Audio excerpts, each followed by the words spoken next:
The skill of the dwarves was unequalled, fashioning objects of great beauty. Hi, Govan, and welcome back to another Era Quinn Calidrum. Today we're working on the workbench, and I'm going to do my best to tell you about another display that I made. We're still in the middle of the COVID lockdowns where I live in Ontario, Canada, and right now our league has not been able to have events the way that we normally would. We would usually have monthly tournaments, and we'd move around throughout the province and visit different cities, and it was just a great way to socialize and enjoy the hobby with a bunch of different people. And I miss my friends. But this season, because of the COVID lockdowns, we've been doing tournament challenges instead. Not tournaments, competition challenges. And this month we're doing a challenge on creating display trays. So I thought I'd show one of my favorite display trays.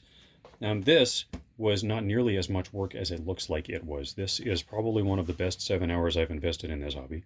And yeah, it was only 7 hours. And what I've kind of learned along the way is that there are a bunch of tips and tricks that you can pass along. I've stolen lots of good ideas from people I trust and have learned a lot from them. And as you sort of pass and share these techniques, it gets easier and easier to do really good work. So this is, obviously it's a forest and river kind of an environment. I found for Middle Earth displays particularly, rough, rocky, natural looking stuff and ruins seem to be the two easy things that work really, really well. And they're forgiving to build, which is a double bonus. So I'm going to show you a bunch of the pieces. You can see I've got some materials around the background here. I've got a bunch of the supplies that I used in building this laid out to try to keep this video concise. And I'm going to show some pictures later in the video as well of the steps along the way that I went through when I was building this. This took me 10 steps, which together, including some breaks for things to harden up overnight, was about 7 hours of actual work and then a few nights of just letting things dry. So let's walk through it. The end result was this, where I've got this sort of forest river scene, and I've got some rocky outcroppings and some flock and tree all over it. And this is relatively simple pieces that sort of come together nicely into a really good finished result. So let's start with the base. I'm going to try my best to pay attention to the camera here and make sure that I show you things clearly. This is a sheet of masonite. I buy them in 4x8 sheets from our local hardware store. Some places call it paperboard. It's basically cardboard. It's like a clipboard kind of a material. Heavier than cardboard from a box, but not really wood.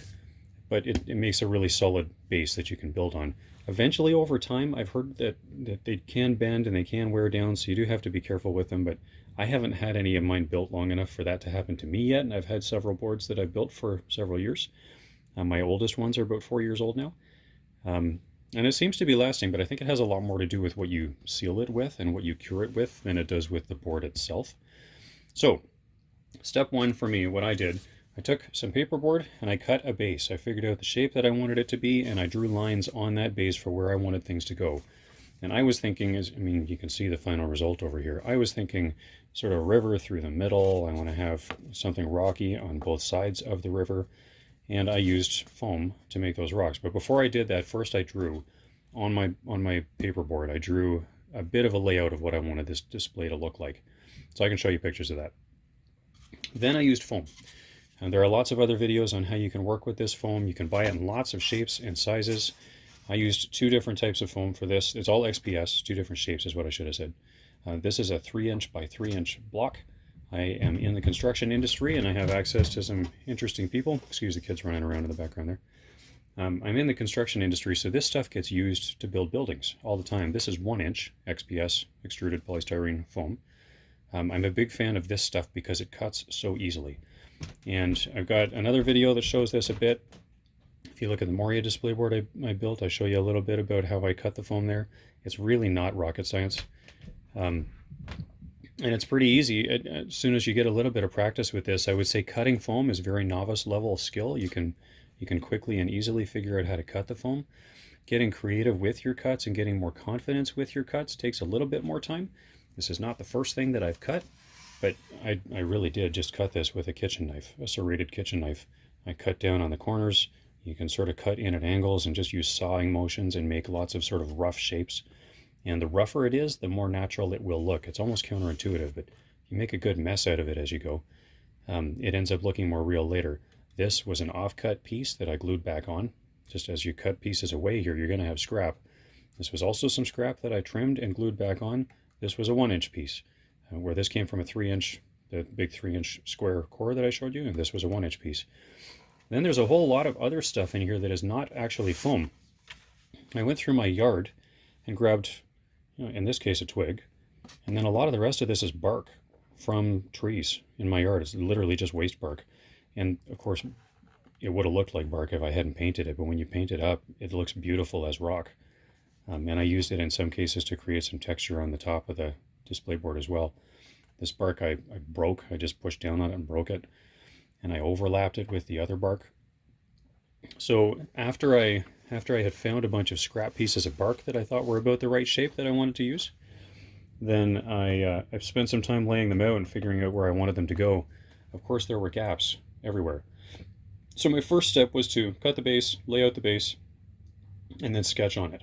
Figure out sort of where I wanted to go with the overall design. So my second step was sketching, drawing on the base. Third step was cutting all the foam and getting bark pieces, putting all of that together, laying out the general shapes of this thing, but it had gaps all over it at that point. So the fourth step was the bark. If I want to sort of separate this all out really well into different steps that are easy to follow. I cut the foam, then I added bark and added some key shapes like the rock I wanted in the middle of my river here. Fifth step was filling all of the gaps in that and around that. There were lots of gaps to fill. So to fill gaps, I used drywall mud, all-purpose drywall mud. This is, it's a CGC drywall compound. There's different versions of this around the industry, but I like that one. And I find it just really easy to work with my fingers. So I literally painted it all over this thing. I squished it down in the gaps between any of the folds between the bark. So particularly places like right along the corners and edges here. When I've got a piece of bark on the top and a piece of bark on the side, I put the drywall compound in between them to just fill it. And then I squished everything together around that to make it fit as tight as I could. Over on the top here, I had another piece of bark. I put drywall mud under and around it. In the gaps down in the sides, I put some mud down in those. Down in these little places, I smeared it everywhere that I had gaps, except in just a couple little places where I wanted a gap. But even here, I've smeared some around the edges of this. I've smeared it up tight in the corner and then left a little hole underneath this. Because if this was real in a forest, there would be holes that critters would hide in. So it looks better if you leave some holes. I left some holes down in here and down through here. Just where I broke the bark a bit and pushed it on and glued it with wood glue. There are many different types of glues, but I use a combination of glues and drywall mud to fill in all my gaps. My favorite glue for strength is wood glue. These are all PVA glues. On one extreme of the scale, you've got Mod Podge, which is very watered down glue. The other, you've got wood glue, which is more concentrated. And what I've found is that they work really well together if you use them for different things. Excuse the phone in the background. Apparently I picked a great time to film this video. So I use the wood glue to just stick everything together. Then you have to leave it and let it dry. It takes about 10 minutes. It's a quick drying glue, but give it about 10 minutes, then it'll dry really well. Once everything has been put together and all the gaps are filled, then you have to seal it. Particularly the foam, because if you spray paint onto this foam, the spray paint often will just eat it. I've tried many different spray paints. I have found one or two spray paints that from time to time will work well with the foam, but it's rare. And then I've gone back to the same company in the past and had the next purchase or the repurchase not work, and it just ate the foam and made a mess out of it. So you have to seal this if you're going to be able to actually spray paint it later, which I wanted to do because it saves so much time. So this is what I use. I stole this from Black Magic Craft. They've got a great video that they talk about their magic sealer. It's 50% Mod Podge. This was a half-empty tube of Mod Podge. It was not black, it was white. And I bought a tube this size of black, cheap craft paint from a local dollar store and mixed it sort of roughly, there's no magic, just roughly 50% Mod Podge to roughly 50% paint. You stir it up really good. Why? Then you've got black glue. So I painted the foam with black glue, which means anything that's not black needs more glue on it. So you paint everything until it's all black. When it's all black and covered up, you know it's safe, it's sealed. And I did the same thing with the drywall sealer, put black all over it. You don't have to do that. I just wanted to do that. It made it easier. I didn't focus on being really rigorous. It doesn't have to be thick. I just wanted it covered. So I painted with black Mod Podge, 50% paint, 50% Mod Podge. I used that black glue mix over anything that was foam. and then any of the gaps in any of the joints between foam and anything else, just to seal it. I did the same thing with the wood. I wanted to make it sealed really well. Then you spray paint it, prime it whatever colors you want. So I used a mix of primes here. I used black first just to give it a solid base coat of all black. Then I used some gray and some blue, not blue, some brown, and spray painted a couple of different tones of gray, mixed up on purpose, a little bit rough on purpose. Did the same with the brown. And then the painting, after it was spray primed, it really wasn't very tough to paint. This looks really good, but it really was very easy. So all this is black spray prime, some rough, uneven gray prime on top of that, just and sort of see how it comes out.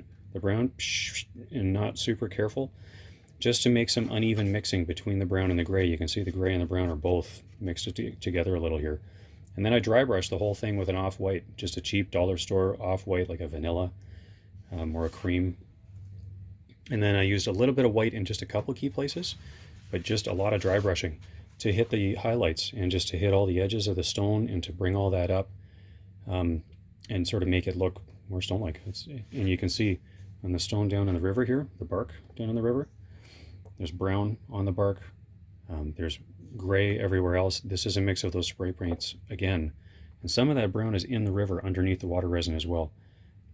If the colors are mixed and a little dirty even, and not super carefully aligned, they end up looking more realistic in a really healthy way. So, I mean, don't be too fussy about it. Let it sort of be messy and overlap a little bit, and it will actually look better.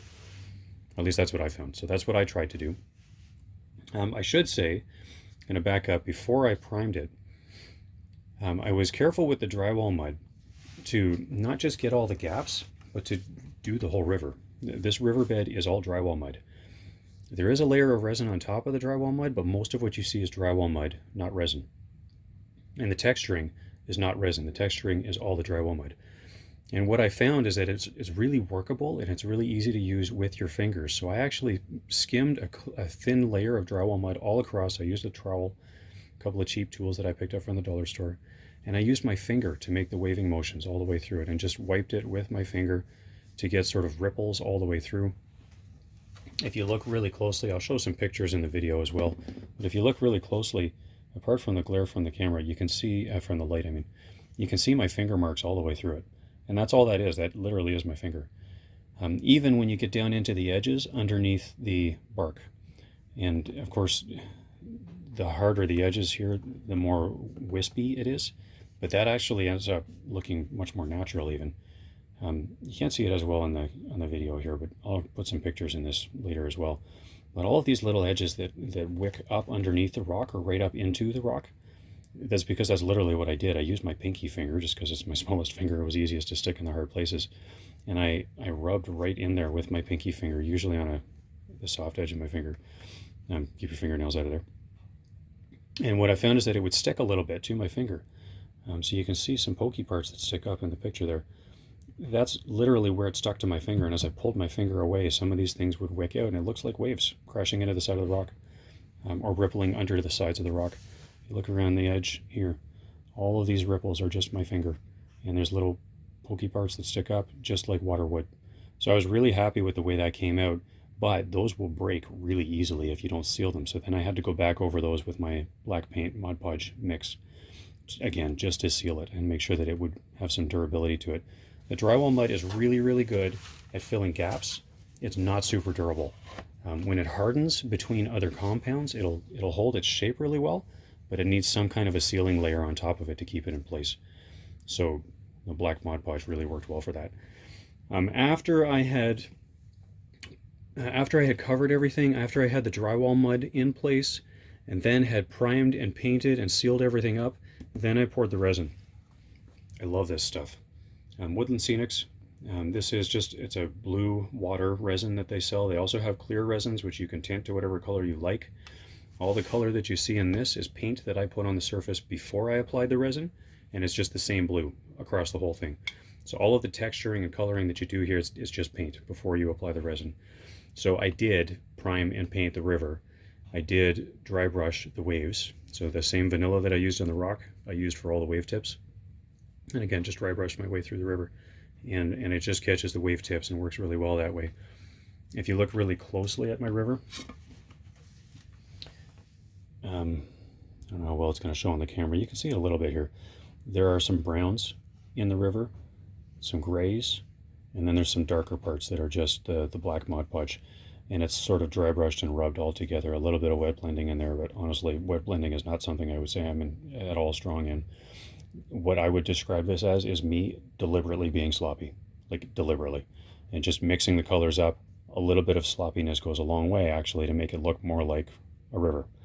Because the goal here is that it should look like the water is washing through all these things. And when you pour the resin on top of that, it's almost like a wash in the sense that it really does kind of blend the colors together.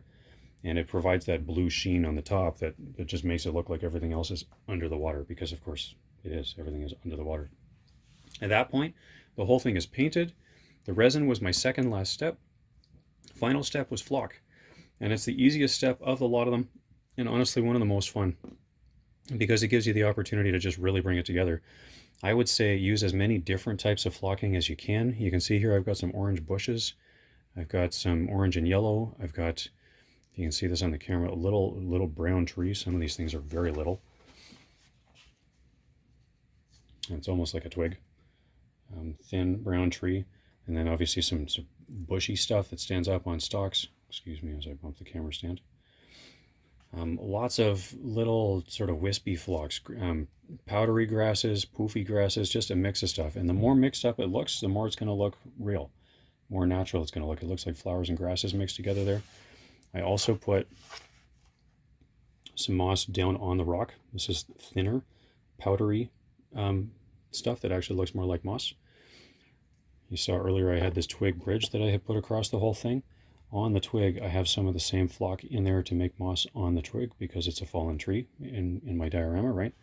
And fallen trees often have mosses growing on them, so I thought that was really appropriate and it worked really well. Some of these larger trees just come in a box from Woodland Scenics, but I mean the moral of the story here is mix it up. Use as many different things as you can. I've got a sample here of what I got. So here's the tree kit, literally a box of trees. It's a bit of a mess, so I pulled them all apart and picked my favorites. I had 3 great colors to work from here, red, yellow, and orange. You can see all 3 of them on my display. And then a ton of different flocks, and I mixed them up and used different colors.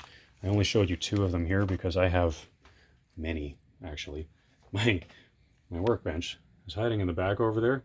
You can see I've got a collection of different tubes of different types of flocks. I've got just a lot of different stuff that I like to work with.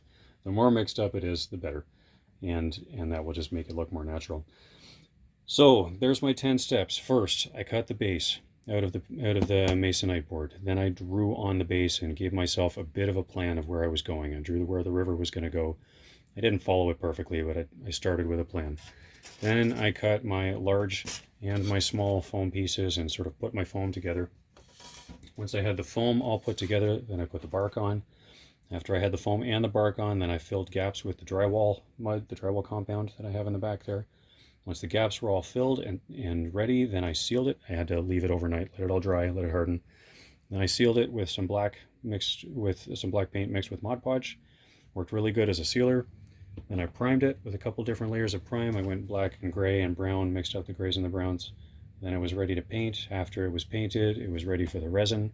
After the resin, final, but honestly the most impactful part was just gluing on various flocks and bushes and trees. And then that just sort of really brings it together. And there you go. That was 7 hours worth of work. I was really happy with how it came out. I would say this is not a novice project. I said my Moria board was more of a novice board. This one I've had a lot of practice on before I went to this board, but I wouldn't say this is expert level either. I think honestly that forest terrain and ruins are very forgiving. And I've seen lots of people build very complicated ruins that I would say are much harder to build than what I found this to be. I guess there's something to say that if you stick within your element, do the things you're more comfortable and confident in, that it is easier. So this is the stuff I'm confident in. Feels easier to me than it might be to somebody who's brand new. But if you build it from easy pieces, it's really not that hard. And that was the beauty in this project I found, is that it's all easy pieces and it's all easy steps. And then it's just sort of the art of pulling it together. So I had a lot of fun building this. Hopefully you will have lots of fun doing your own projects too. I hope you've learned something useful from this video. Please remember to like, share, and subscribe. Give us some comments if you have anything helpful to challenge us or encourage us with here. I do hope to do some more display boards in the future, but it might be a while before we do another one of these Workbench videos. We are really excited about a new series we're going to start up soon. Estes has been at university for a while, so we are not doing as many videos as we used to do, but we are getting ready to pull out all kinds of fun projects in the near term. And we're going to start doing some more battle reports that on a special theme that we've come up with. That's all I'm going to say about that, because I want to say so much more, but we'll save that for the next video. Thanks again for watching. My Govanen, and we will see you again soon.